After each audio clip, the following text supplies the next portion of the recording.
திருச்சிற்றம்பலம். உலகலாம் உணர்ந்து ஓதற்கரியவன் நில உலாவிய நீர்மலிவேணியன் அலைகள் சோதியன் அம்பலத்தாடுவான் மலர் சிலம்படி வாழ்த்து வணங்குவான். திருச்சிற்றம்பலம். சென்னை ஐசிஎஃப் கமலநாயர் சத்சங்கம் மிகச்சிறப்பாக நிகழ்த்தி கொண்டு வருகின்ற குரு பூசைகளிலே இன்றைய தினம் மெய்ப்பொருள் நாயனார் பற்றி சிந்திப்பதற்கு திருவருள் கூட்டியிருக்கிறது. மெய்ப்பொருள் நாயனார் வரலாற்றை பார்க்கிற பொழுது நமக்கு சில ஐயங்கள் வருவது இயற்கை. எப்படின்னு கேட்கிற பொழுது, இறைவன் நல்லவர்களை உரிய நேரத்திலே காப்பாற்றுவாரா, இல்லை அப்படியே விட்டு விடுவாரா, தீயவர்கள் தங்கள் எண்ணங்களை நிறைவேற்றிக் கொள்வதற்கு அவர் விட்டு விடுகிறாரா அல்லது அதை தடுக்கிறாரா, இதெல்லாம் இறைவனுடைய அந்த பணிகளை பற்றிய நமக்கு ஐயம் வருகிறது. நாம் எத்தனை தூரம் முயன்றாலும் அவரையும் புரிந்து கொள்ள முடியாது, அவருடைய பணிகளையும் புரிந்து கொள்ள முடியாது. நம்ம ரைட்டு ராங்கெல்லாம் ஒரு செட்டு வச்சுருக்கிறோம். இப்போ என்னை பொறுத்த வரைக்கும் எதெல்லாம் ரைட்டு எதெல்லாம் தப்புன்னு நான் ஒரு லிஸ்ட்டு வச்சுருப்பேன். இப்போ ஏன் லிஸ்ட்டு பிரகாரம் நான் ஒருத்தர் நல்லவர் ஒருத்தர் கெட்டவர்னு நான் தீர்மானம் பண்ணுவேன். அதே போல் இன்னொருத்தருக்கு அவருக்கு எதெல்லாம் நல்லது எதெல்லாம் கெட்டது அப்படின்னு அவரும் ஒரு லிஸ்ட்டு வச்சுருப்பார் இல்லையா. மது பழக்கம் கூடவே கூடாது, ரொம்ப தீய பழக்கம் அது கூடாதுன்னு சிலர் வச்சுருப்பாங்க. சிலர் குடிக்கலாம், எப்பயாவது குடிக்கலாம், அது ஒன்றும் பெரிய தப்பு இல்லை சொல்கிறவங்க இருக்காங்களா இல்லையா. இப்போ அவங்களுக்கு அது நியாயம், யாருக்கும் தொந்தரவு பண்ணாமல் குடிக்கலாங்க அப்படின்னு சொல்கிறேன். சில பேர் சொல்கிறாங்க வீட்டிலேயே குடிச்சிட்டு பேசாமல் வீட்டுக்குள்ளேயே இருந்துட்டா அது ஒன்றும் சிக்கல் இல்லை, வெளியில் வரக்கூடாது அப்படி. இதில் பாருங்கள், அது அடிப்படையாகவே ஒரு தீய பழக்கம், அதுக்கு எத்தனை காம்ப்ரமைஸ் பாருங்கள்.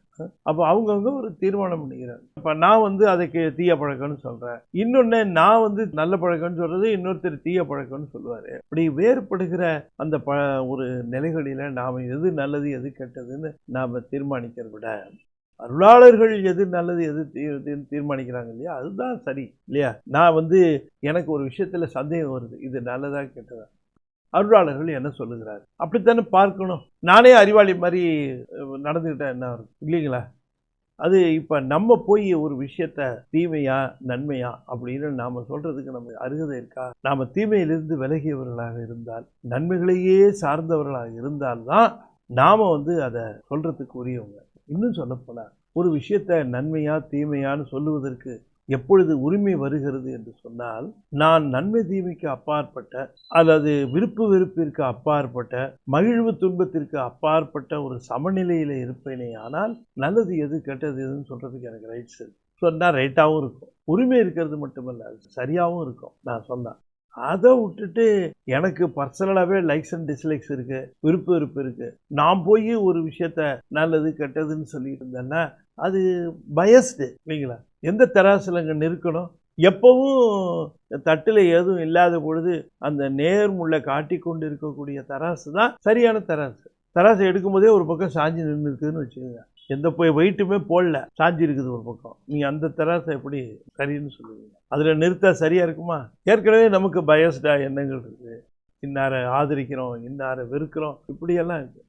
ஆகையினால நாயனாருடைய செயல்களையோ இறைவனுடைய செயல்களையோ தீர்மானிக்கிறதுக்கு நமக்கு உரிமையே கிடையாது. அவன் என்ன செய்யறது நண்பர்களே, நாயனாருடைய வரலாறுகள் நாயனாருடைய செயல்கள் கேள்விகளுக்கு அப்பாற்பட்டவை. நம்முடைய அறிவெல்லாம் ஐயம் திருப்புடையது. என்ன காரணம் பற்றி அது நிகழ்கிறது என்பதை பார்க்கும். இந்த நாயனாருக்கு பேரே மெய்ப்பொருள் நாயனார். ஏன்னா அவர் மெய்ப்பொருளை பற்றி கொண்டிருந்தார். அவரை பொய்ப்பொருள் பற்றாது.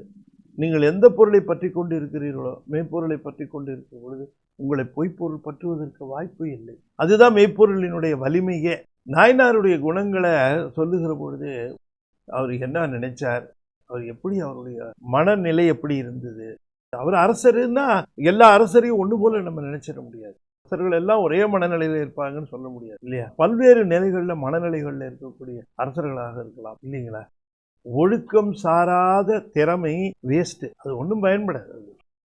சிவ ஒழுக்கத்தை சாராம எத்தனையோ வித திறமைகள் எத்தனையோ விதமாக இருந்தாலும் என்ன பயன், அதனால என்ன பயனுடைய போகுது, அது அவர்களுக்கும் பயனில்லை மக்கள். எனவே எதுக்கு இதை சொல்ல வருகிறேன் என்று சொன்னார், உயர்ந்த அரச பதவியில இருந்து அரச பதவியில் இருக்கிற பொழுது போகங்களை துய்ப்பதற்குரிய வாய்ப்புகள் இருந்து, அந்த வாய்ப்புகள் இருந்த பொழுதும் கூட மனநிலை எவ்வாறு இருந்தது, அதுதானே முக்கியம். ஒண்ணுமே இல்லைங்க, நான் எனக்கு இந்த உல்லாசமான வாழ்க்கையெல்லாம் எனக்கு பிடிக்கவே பிடிக்காதுங்க அப்படின்னு நான் சொன்னா, இருக்கிறதுக்கு முதல்ல வாய்ப்பு இருக்கணும்ல. கையிலேயே காசு கிடையாது, உல்லாச வாழ்க்கைன்னா என்ன? 5 ஸ்டார் ஹோட்டல்லாம் எனக்கு பிடிக்கவே பிடிக்காதுங்க அப்படின்னா, எனக்காக ஒரு நாள் வாடகை கொடுக்கறதுக்கு என்னால் முடியுமா? அதை சொல்லுங்க. 25,000 ரூபா வாடகை ஒரு நாள் அப்படின்னா அந்த விடுதியில் என்னால் தங்க முடியுமா? நான் என்ன சொல்லிக்கணும்? சேச்சே அதெல்லாம் நமக்கு பிடிக்காதுங்க அப்படின்னு நான் சொல்லிக்கணும். ஆனா எல்லா விதமான அரசபோகங்களும் தூய்ப்பதற்குரிய அந்த ஒரு வாய்ப்பு இருந்தவரும் அந்த அரசரானவர் எப்படி இருந்தார், அவருடைய அன்பு எப்படி நிலைத்திருந்தது அப்படின்னு பார்க்கிற பொழுது அவரு மெய்ப்பொருளையே பற்றி கொண்டிருந்தார். அதுதான் அந்த நாயனாருடைய தன்மை. அவரு அரச போகத்தையோ செல்வங்களையோ உறவுகளையோ பதவிகளையோ எதையும் அவரு பற்றல, அதுல இருந்தார், அவரு பற்றல. அதுதான் ரொம்ப ஆச்சரியம். அவர் அது பற்ற முடியல, அது அவரால் அவரை வெற்றி கொள்ள முடியல. அதுங்களால அவரு இந்த பகையெல்லாம் வென்றது ஒரு புறம் இருந்தாலும் அந்த உயர்ந்த மனநிலையில அவர் இருந்தார். அந்த மனநிலையில இருக்கிற அவருக்கு எது ரைட்டு எது தப்புன்னு தெரியுமா தெரியாதா? எல்லாம் தெளிவா தெரியும். மெய்ப்பொருளை பற்றியதுனால எல்லா பொருளும் அவருக்கு மெய்யா பொய்யாங்கிறதுலாம் தெளிவா தெரியும். கண்ணொளி சிறந்து விளங்குகிறவனுக்கு நல்ல ஒளி துணை நிற்குமானால் எது உண்மை எது பொய்ன்னு பளிச்சுன்னு தெரியும் இல்லையா? அறிவு தெளிவா இருக்கணும், ஒளியும் கண்ணொளியும் தெளிவா இருக்கணும் இல்லையா? நாயனாருடைய ஆன்மாவும் சுத்தமா இருக்கு, பற்றியது மெய்ப்பொருளை, அப்புறம் எப்படி தெரியும் அவருடைய காட்சிகள்? அது நீங்க தான் யோசிக்கணும். ஆகையினால மெய்ப்பொருள் நாயனாரை பற்றி நான் இவ்வளவு ஒரு முன்னுரை தருவதற்கு காரணம், மெய்ப்பொருளார நீங்க சாதாரணமாக எண்ணி விடக்கூடாது, ஒரு அரசர் அப்படின்னு நினைச்சிடக்கூடாது. அவர் ஒரு பெரிய சீவன் முத்தரா தான் இருந்தார். சீவன் முத்தரா இருக்கிற பொழுது என்ன செய்வார், அவ்வளவுதான். சீவன் முத்தரர் என்ன செய்வாருங்கிறத போய் ஒரு சாதாரண அரசன் என்ன செய்வான்னு அதை ஒப்பிட்டு சொல்ல முடியுமா உங்களால? சொல்ல முடியாதுல்ல. சீவன் முத்தர்களை பொறுத்த வரைக்கும் விருப்ப வெறுப்பு கிடையாது. இப்ப விருப்ப வெறுப்பு வந்துருச்சுன்னா இவன் நல்லவன், இவன் கெட்டவன், இவன் உயர்ந்தவன், இவன் அப்படிலாம் அவங்களுக்கு கிடையாது. மெய்ப்பொருள் நாயனார் வரலாற்றை பார்க்கிற பொழுது அவரை பத்தி சொல்லுகிற பொழுது இந்த சோழ நாடு நல்ல தெளிவா ஒரு வரையறைக்கு உட்பட்டது, தொண்டை நன்னாடும் வரையறைக்கு உட்பட்டது. ரெண்டுக்கு நடுப்புற ஒரு பகுதி உண்டு. அதுக்கு நடுப்புற இருக்கக்கூடிய இந்த பகுதிகளுக்கு தான் நடுநாடுன்னு பேரு. சோழ நாட்டுக்கும் உட்படாம தொண்டை நாட்டுக்கும் உட்படாம அந்த பகுதியை பல சிற்றரசர்கள் ஆண்டு கொண்டிருந்த பல பிரிவுகளாக இருந்தது. அந்தந்த பிரிவுகளை அந்தந்த அரசர்கள் அந்த மரபுல வந்தவங்க அரச மரபுன்னு சொல்லிக்கிறவங்க அவங்க ஆண்டு கொண்டிருக்கிறார்கள். அதுல இந்த நடுநாட்டுல ஒரு பகுதி சேதி நாடு. சேதி நாடுன்னு ஏன்னா சேதியர்கள்னு ஒரு அரச மரபினர், அந்த சேதியர்கள் ஆடுகிற நாடு சேதி நாடு அப்படின்னு பேரு.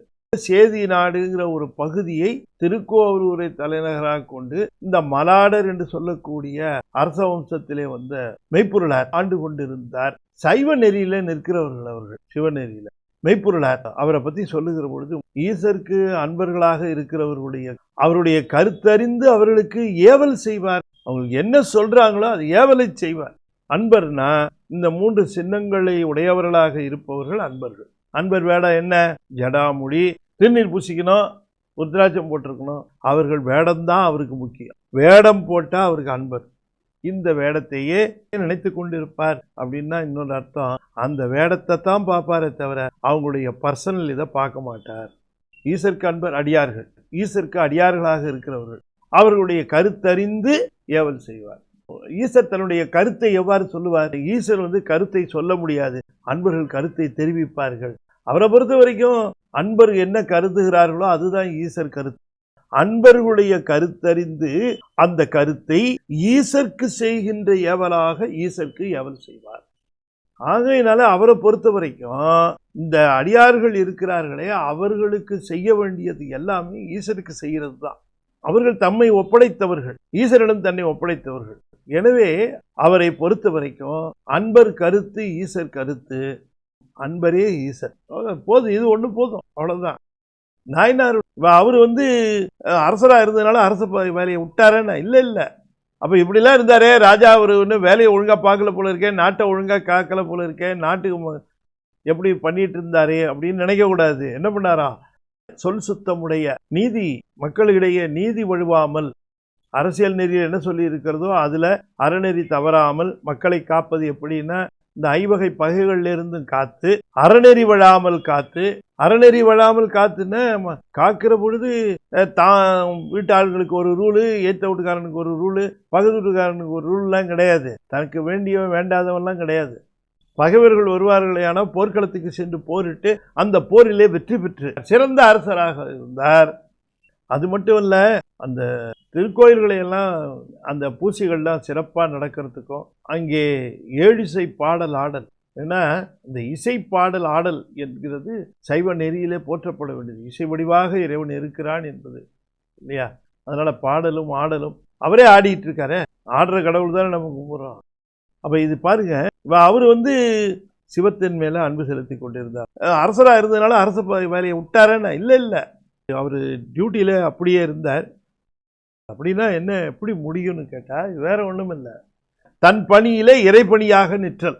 நீங்கள் செய்கிற கடமையை விடாமல் அந்த கடமையில் ஏகனாகி நீங்கள் நிற்பீர்களே ஆனால் அந்த மலம் இல்லை, மாயை இல்லை, வல்வினை இல்லை, எதுவுமே இல்லை அவருக்கு. இப்போ தான் வரலாறு ஒரு டர்னிங் பாயிண்ட் எடுக்குது. அவருக்கு ஒரு பகைவன் இருந்தான். அவருக்கு பகைவர் கிடையாது, அவரை பகைவராக நினைச்சான் ஒருத்தன். அவன் பேர் முத்தநாதன். எப்பவுமே தீயவர்களுக்கு நல்லவர்கள் பகைவர்களாக இருப்பார்கள். ஒரு ராஜாவுக்கு இவர் மேலே ரொம்ப பலமுறை படையெடுத்து வந்து தோற்று போய் அவன் ஓடித்தான். அவனுடைய படை பலமும் இல்லை, இவர்கிட்ட ஜெயிக்க முடியல. அப்போ அவன் என்ன நினைக்கிறான், இவரை வஞ்சனையால் தான் வெல்ல முடியும், எப்படி வெல்லலாம், இவர் என்ன வீக்னஸ் இருக்குது அப்படின்னு நினைக்கிறான். வஞ்சனையால் வெல்லணும்னா அப்படி தான் சூது செய்யுது. அப்போ பலரும் சொல்லுகிறார்கள், அவர் சிவனடியாருன்னா அவருக்கு ரொம்ப, நான் சிவனடியார் இல்லையேன்னு நினைச்சா மாறிடலான்ட்டான். எப்படி திருநீர் பூசுங்க, சிவனடியார் தான் அவரை பொறுத்த வரைக்கும். அவர் அதெல்லாம் கேட்க மாட்டார். நான் பூசுறான், யார் பூசுறான்னு சரி, திருநீர் பூசிட்டா போதும் அவருக்கு, அவ்வளோதான். அவர் அதோட அவர்களை உயிரினும் மேலாக மதிப்பார். அப்படியா? அப்போ அவரை வெல்லுவதற்கு இதுதான் வழின்ட்டு என்ன பண்ணிட்டான், அவன் ஒரு சூது பண்ணுறான். என்ன பண்ணான்னாரு, அவன் என்ன செய்தானா, அவரை ஏமாற்றுவதற்காக சிவ வேடத்தை தரித்து கொள்ளுகிறான். சிவவேடம் தரித்து கொள்ளுகிற பொழுது திருநீர் மட்டும் பூசினா போதுமானு நினைச்சான். அவர் திருநீருக்கு சிறப்பு தருவார், அது ஒன்றும் முக்கியம் இல்லை, பெருசும் இல்லை, என்ன வேணாலும் தருவார். ஒரு சின்னத்துக்கே அப்படின்னா 2 சின்னம் 3 சின்னம் 3யும் போட்டு போயிருந்தா எப்படி இருக்கும்? அப்போ இவன் என்ன செய்யறான், 3யுமே ஜடாமுடி அது இல்லை அவனுக்கு, அதை விக்கு மாதிரி வச்சுக்கிட்டான்னு வச்சுங்களேன், வச்சு அதை முடி போட்டு கட்டி மேனி முழுக்க நீர் பூசி கையில் ஒரு புத்தகம் எடுத்துக்கிட்டான், புத்தக கட்டு. இதை வெத்தலை கவளி மாதிரி வச்சுக்கிட்டான். அவனுக்கு என்ன, அவனுக்கு அதனுடைய மதிப்பு தெரிஞ்சவங்க வச்சா கட்டுன்னு சொல்லலாம் இல்லையா? அதில் நடுவில் ஒரு வாழை குருவாள், விடம் தோய்ந்த குருவாளை உள்ளே வச்சுட்டான். வெளியில் பார்த்தா புத்தக கட்டு மாதிரி இருக்கும், உள்ளுக்குள்ளே அதை அமைச்சு வச்சு. விளக்கில் பார்த்தீங்கன்னா நடுவில் ஒரு அந்த திரி எரியிற இடத்துல ஒரு டார்க் போர்ஷன் இருக்கும், டார்க் ப்ளூயிஷாக இருக்கும், கருப்பாக இருக்கும். அது அதுக்கப்புறம் தான் அந்த ஒரு ரெட்டிஷு, அப்புறம் எல்லோயிஷாக இருக்கும் இல்லையா? இந்த எண்ணெயில் இருக்கக்கூடிய வாயுக்கள் தானே எரியுது. எந்தெந்த வாயு எப்படி எரியுதுங்கிறத பொறுத்து வண்ணம் வரும். உள்ளுக்குள்ளே இருக்கிற அந்த எண்ணெயை தான் ஆவியாகி அதுதான் எரிகிறது. இந்த எண்ணெய் அது முதல்ல போக அது உள்ளுக்குள்ளே ஒரு கருப்பு போர்ஷன். இதை கவனிச்சிருக்கிறார் சேக்கிழார். இதை கவனிச்சு இதுக்கு ஓமம் வைக்கிறார். உள்ளுக்குள்ளே கருப்பாக இருக்கிறான், வெளியில் திருநீரை பூசிட்டான். உள்ளத்தில் வஞ்சம். எப்போவுமே இந்த மாதிரி திருநீர் பூசினா உள்ளத்தில் சிவம் இருக்கணும், ஆனால் இவனுக்கு இல்லை, கருப்பு தான் வைத்துட்டு. அவர் என்ன பண்ணார், அது ஊருக்குள்ளே போயிடுறான் திருக்கோயில். வரும்போது காலை நேரம், விடிகிற நேரம் கிட்ட உள்ளே போனால் இவனுக்கு எல்லாம் ரைட் த்ரூ என்ட்ரி. அரசர் என்ன சொல்லியிருக்காருன்னா, யாராவது திருநீர் பூசி உத்ராட்சம் போட்டு வந்தாங்கன்னா அவங்கள நிற்க வைக்கிறது, கேட்கறது அதெல்லாம் கூடாது. அரசரை பார்க்கணும்னா விட்டுரு அப்படின்னு ஒரு ஸ்டாண்டிங் ஆர்டர் இருக்கு. அதனால அவங்க யாருமே அங்கே நிறுத்தலை. அவன் அந்தப்புறம் வரைக்கும் வந்துட்டான், விறுவிறுன்னு முத்தனா. அந்தப்புறம் வந்தா வாசல்ல அந்த அந்தப்புறத்தில் அரசியும் அரசனும் ஓய்வெடுக்கிற, இரவு உறங்குகிற அந்த இடம் வரைக்கும் வந்துட்டாங்க. அந்த வாசல்ல நிற்கிறான் அவன் தத்தன். அவங்ககிட்ட வந்தோன்னு அவன் சொன்னான், அப்போ அவன் சொல்ல வேண்டிய கடமை இல்லை, உள்ள ராஜா தூங்குறாரு, கொஞ்சம் நீங்கள் சந்தர்ப்பம் பார்த்துக்கணும், ராஜா தூங்குறாரு, ராஜா துயில் கொண்டு இருக்கு. அவன் என்ன பண்ணான், அவன் தான் ஃபோர்ஜரியாச்சே, உண்மையான இருந்தால் அப்படியா இதுக்கு நான் ஓய்வு எடுக்கிறேன், அரசரை தொந்தரவு பண்ணாத அப்படின்னு நினைப்பான். ஆனால் அவன் என்ன பண்ணாதுங்களா, அடப்பான்ட்டு அப்படி தள்ளி விட்டுட்டு உள்ள நுழைஞ்சிட்டான். மாற்றான் ஒருவன் வந்திருக்கிறான்னு தெரிஞ்ச உடனே அரசிக்கு அந்த உணர்வு டக்குன்னு அவங்க கட்டில விட்டு கீழே இறங்கி நிற்கிறார்கள். திருநீர் பூசிக்கிட்டு உத்ராட்சத்தை போட்டுக்கிட்டு மேலே தடமுடியை கட்டிக்கிட்டு ஓம் நம சிவாய அப்படி ராஜா கண்ணை முடிச்சு பார்த்தா இப்படி ஒரு கோலம். என்ன புண்ணியத்தை சொல்றது. கண்ணு விழித்தவுடனேயே ஒரு சிவனடியார் திருவேட நம்ம கண்முன் வருகிறது. அவருக்கு இப்படி ஒரு காட்சியை பார்த்த உடனே சொல்லலாத மகிழ்ச்சி. ஓடோடி வருகிறார். வந்தவர் திருவடி பணிகிறார். பணிந்து வந்து பார்க்கிறார். தெள்ள தெளிவா 100% தெரிஞ்சு போச்சு. வந்திருக்கிறவன் திருட்டு பய நல்லா தெரிஞ்சு. அவர் தெரியாம இருக்குமா? எத்தனை போர்க்களம் பார்த்திருக்காரு. ஒரு சிவனடியார் எப்படி பிஹேவ் பண்ணுவார், ஒரு சிவனடியார் எவ்வாறு நடந்து கொள்வார், அவர் எப்படி அவருடைய இயல்பு இருக்கும், இதெல்லாம் அவருக்கு தெரியும்ல. தெரியாம இருக்குமா அரசனுக்கு? அதுவும் இல்லாம அவனோட போரிட்டு இருக்கார், அவனை பார்த்திருக்கார், சிறப்பிடிச்சிருக்கிறார், அவனை விட்டிருக்கிறார். இப்படியெல்லாம் செய்த நேரத்துல அவனை தெரியாம போகணும். முத்தநாதனை தெரியாம இருக்குமா? தெரியும். தெரிஞ்சேதான் அவனை கேட்டார். என்னுடைய வாழ்வு வந்து அணைந்து விட்டது, என்னுடைய பெருவாழ்வு வந்து அணைந்தது. அப்படிதான் சிவன்கிட்ட போய் சேர போறேன்ட்டார். தாங்கள் இங்கே எழுந்தருளியதுனால எனக்கு இந்த மங்களம் பெருக போகிறது என்று கூற அவன் சொன்னான், சிவபெருமான் உரைத்த ஆகம நூல்ல ஒரு முக்கியமான பகுதி அப்பா, அந்த முக்கியமான பகுதி எனக்கு கிடைத்தது, நீ கேட்டால் சந்தோஷப்படுவாயே என்று உனக்கு உபதேசிக்க வேண்டும் என்று நான் வேக வேகமாக அதனை எடுத்து இங்கு வந்தேன். சிவ உபதேசம் கேட்பதற்கு நேர காலம் கிடையாது. உரிய நேரம் எப்பொழுது வேண்டுமானாலும் வரலாம். அப்படி இந்த உரிய நேரம் இப்பொழுது வந்திருக்கிறது. இந்த மண்மேல் எங்கும் இல்லாதது ஒன்று, நீ கேள்விப்படாத ஒன்று, ஆகமத்தினுடைய மிக நுட்பமான பகுதி, விளக்கமான பகுதி, அதை இப்பொழுது கொண்டு வந்திருக்கேன். ஏன்னா ஆகமங்கள்ல நிறைய வந்து மிஸ்ஸிங், இப்பவும் கூட முடிச்சா எல்லாம் கிடைக்கல. பல இடங்கள் பல இதெல்லாம் கிடைக்காம தான். அதனால ஒரு பகுதி கிடைச்சிருக்குன்னு சொன்ன உடனே அவரு நம்பினாரோ இல்லையோ, அது உண்மை போல தோன்றுகிற ஒரு பொய்யை கொண்டு வந்திருக்கிற. எதுக்கு? உனக்கு உபதேசிக்க வந்திருக்கிறேன்.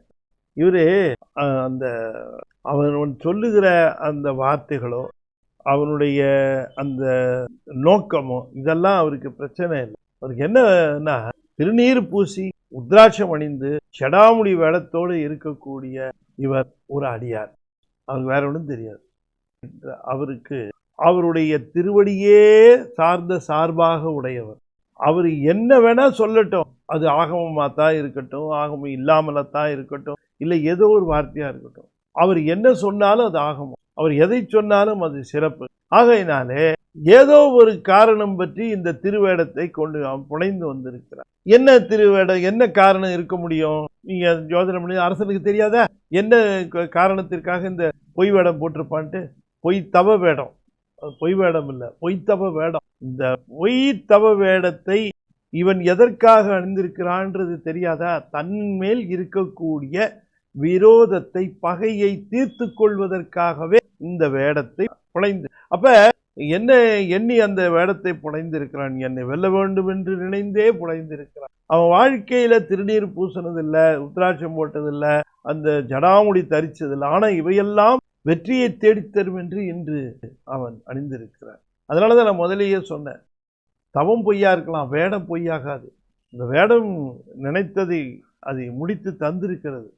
ஆகையினால இவர் என்ன கருதி வந்தாரோ அதை இவர் அடைய வேண்டும். இவர் கருதி வந்தது என்னன்னு தெரிஞ்சு போச்சு. அப்ப அதுக்கு நாம எந்த விதமான தடையும் செய்யக்கூடாது, வேறு தடையும் வந்து விடக்கூடாது. இப்ப ஒரு ஆபத்து வந்திருக்கு, நான் உடனே என்ன பண்ணுவேன்? எனக்கு ஒரு எதிரி வந்திருக்கிறான், ஆபத்து, பெருமானே என்னை எப்படியாவது காப்பாத்து, இந்த எதிரி இப்படி உள்ளே நுழைஞ்சிட்டான், அவன்கிட்ட ஆயுதம் இருக்கு, இப்ப நான் நினைக்கிறதுக்குள்ள அவனுக்கு ஏதாவது எனக்கு தீங்கு செய்து விடுவானோ, அடியார் இடத்துல வந்து நான் அடியார் என்று மதிக்கிற பொழுது எனக்கு தீங்கு செய்து விடுவானோ, எந்த தீங்கும் எனக்கு நிகழாமல் என்னை காப்பாற்று. கேட்போம் இல்ல? சீவன் முத்திரையில் கேட்க மாட்டாங்க, கேட்கவே மாட்டாங்க. ஏன்னா அவர்களுக்கு நிறைவாக தெரியும். என்ன தெரியும் அப்படின்னு கேட்டா, வேடத்தைத்தான் தொலை சொல்லி இருக்கு. அது உள்ள போய் விருப்பு வெறுப்புக்குள்ள மாட்டிக்க கூடாது. வேடத்தோட நின்னுடணும், அந்த வேடத்தையே சிவமாக கருதணும், அந்த சிவன் நினைவிலேயே நிக்கணுமே தவிர, அந்த வேடம் போட்டவர் யாருன்னு விருப்ப வெறுப்பு வந்தா ஆகாமியம் வந்துடும், ஆகாமியம் வந்தா சஞ்சிதம் வந்துடும், திரும்ப பிறப்பு. ஆகையினாலே அவர்கள் அந்த விருப்ப வெறுப்புக்குள்ளே நுழைய மாட்டார். சிவவேடம், அன்பர் வேடம், அவ்வளவுதான். அந்த அன்பர் வேடத்திற்கு, அந்த சிவ வேடத்திற்கு அவர் நினைந்தது கருதி செய்துவிட வேண்டும் என்று கருதுகிறார். அதனால ஆகா, நீங்கள் கொண்டு வந்திருக்கிறது இந்த உலகத்திலே வேறெங்கும் கிடைக்காத ஆகமத்தை அல்லவா கொண்டு வந்திருக்கிறேன் என்கிறீர்கள். நான் இதை விடவா ஒரு பெரிய பேரு செய்திருக்க முடியும்? நீங்கள் அந்த ஆகமத்தை எனக்கு வாசித்து அருள் செய்ய வேண்டும் நானும் நீ தனியா இருக்கணும்ப்பா, இங்க அரசியார் இருக்கிறாங்களே, அரசியார் இந்த நேரத்தில் இப்படி நேரத்தில் இப்படி வந்திருக்கிறானே, இவன் தீங்கு செய்து விடுவானுன்னு அந்த அம்மாவுக்கும் சந்தேகம். வாசல்ல நிற்கிற தத்தனுக்கும் சந்தேகம், எல்லாருக்கும் சந்தேகம். சந்தேகமே இல்லாமல் இருந்தது நம்மால் தான் சந்தேகமே இல்லை, அதுக்கு தான் வந்திருக்கிறான். உங்களுக்கு புரியுதுங்களா?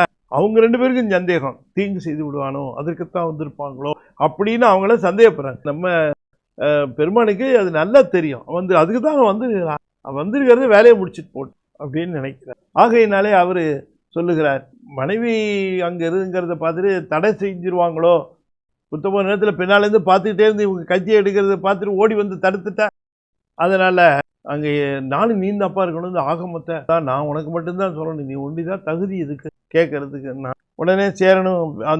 அந்த கேட்ட வேந்தன் என்ன செய்தார், அரசியாரை தள்ளி போயிருமா என்று சொல்லி அனுப்பிவிட்டு தான் மட்டும் தனியாக இருந்து அவரை ஒரு ஆசனத்தில் அமரச் செய்து தான் அவருக்கு கீழே குனிந்து அவருக்கு தன்னுடைய அந்த திருமேனியை அவர் எங்கே வேணாலும் அவர் என்ன வேணாலும் செய்து கொள்ளட்டும் என்று தன்னை ஒப்படைத்தார். அதுதான் அந்த அன்பர் வேடத்திற்காக அந்த திருத்தாளிலே தன்னை சார்பாக ஒப்படைத்தார்.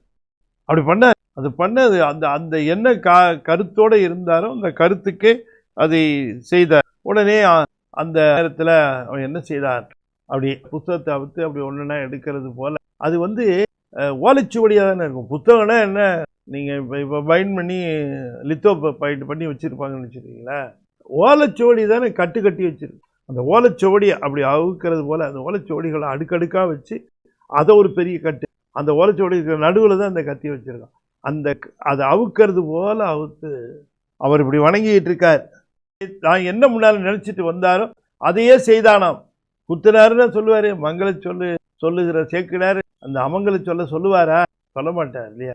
அதுவே மெய்ப்பொருள் என தொழுது நான் அந்த விழுந்தாருன்னு எழுதியிருப்பேன், வென்றாருன்னு போட்டார். வெல்லுவா மிகவல்ல மெய்ப்பொருளுக்கு அடியேன். எப்படி அந்த திருத்தொண்ட தொகை அப்படியே பிடிச்சிருக்காரு பாருங்க, உயிர் நாடி தொழுது வென்றார். விழறப்போ கூட தொழுது அந்த வேடத்தை தொழுதபடியே விழுகிறார். உள்ள ஓடி வருகிறான் தத்தை, ஒரே போட்டிருப்பான். தத்தான் ஒண்ணும் பண்ணிடாத, அந்த வேடத்துல இருக்கிறவர்களை ஏதும் செய்யக்கூடாது, அந்த வேடத்தில் இருக்கிறவர்களை காப்பாற்று. அவர் கீழே விழுந்த நேரத்திலையும் காப்பாத்துறார். அந்த வேடத்திற்காக தான் கீழே உயிர் விடுகிற நேரமாக இருந்தாலும் கூட வேடம் அணிந்தாரை அந்த வேடத்திற்கு உரியவராக காப்பாற்றுகிறார். அப்படியே ஒண்ணும் பண்ணாத, என்ன செய்யறதுன்னு கேட்க, பத்திரமா கொண்டு போய் விட்டுரு, அதுதான் நீ எனக்கு செய்ய வேண்டியது. ஏன்னா நிச்சயமாக அரசனை கொண்டவர்னு அவனை தீங்கு செய்வார்கள், வேண்டாம். அவர் திருநீர் அணிந்திருக்கிறார், ருத்ராட்சம் போட்டிருக்கிறார், அந்த கோலமுடைய அந்த வேடம் சிறந்த வேடம்.